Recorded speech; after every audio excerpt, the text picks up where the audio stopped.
There's also some different psychologists nowadays who look at different aspects of identity and also talk about what we need in order to progress in our identity. Maslow has created what he calls the hierarchy of needs. If you're an education major or plan to be an education major, you will see this so much that it will be burned upon your brain. But basically, he says that the lowest level, all humans have a need for the basic physiological things to keep us alive. Breathing, food, water, sex, homeostasis, excretion. So you need to breathe, be able to breathe. You need food and water. You need to be able to use a bathroom in an appropriate place.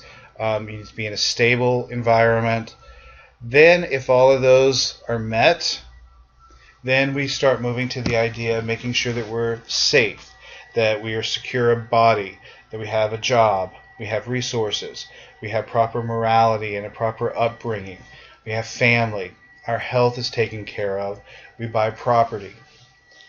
Once we now make sure that both of these areas are now taken care of, that allows us to move forward as a person, and we start building friendships and family and sexual intimacy. Once we have done that, and we're sure that we have access to food, water, etc., that we're safe, we're healthy, we have a good environment, we have a good group of friends, a network to count upon, then we start working on ourselves. We improve our self-esteem, our confidence, our achievement. And then once we have all of this taken care of, then that leads a small group of people into creativity, spontaneity, problem solving, lack of prejudice, acceptance of facts. And so we want to, as educators, build students up, make sure that all of their needs are met so that they can all get to this top part of self-actualization. But a lot of people don't get there. They get stuck at different levels for different reasons. And again, this plays into your identity that instead of just saying, I am John, I'm stuck at the esteem level, it's not quite like that. It's as you start realizing what your identity is, you can see where certain things are missing and what is missing, and then that would help you self-actualize to a higher level once you're able to resolve whatever issue you may have. None of us identify in any way bigger than our name. Names are extremely, extremely important. They identify us individually. They identify us as a group because our names, again, we get name tags. You go to a place where you don't know people, you put a name tag on. You go up to someone and say, "Hi, my name is so-and-so," and introduce yourself. So name and sharing of names is a very important aspect of our culture.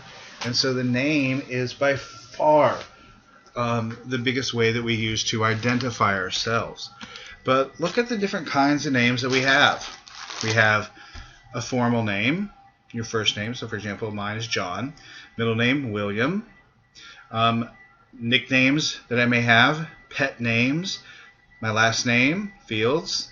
Any surname changes. If you get married, did you change your last name to another last name? Did you hyphenate your name?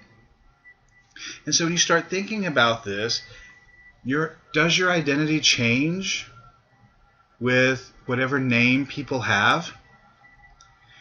People who call you, for example, me, people who call me John versus people who may call me by my nickname. Certain people have given me pet names. And so it's different groups of people who have different names for me, and my identity changes from one group to the other. Who I am with the people who call me Professor John Fields, I am different when I'm just out drinking with friends and they just call me John. I'm different then when I'm with a group of people, family, who've known me all my life and I'm comfortable with, that have nicknames for me. So who has access to your name is an important variable for us. And one of the things that we're going to see recurring over the next 6 weeks in dealing with Doctor Who is that we don't know his name. He refers to himself as the Doctor. He gave himself the name of the Doctor, and that's what he wants his identity to be, the Doctor. We don't know a formal middle, nickname, pet name, surname, anything else about him. And so this is the end of the lecture on the problem of identity with this set of slides.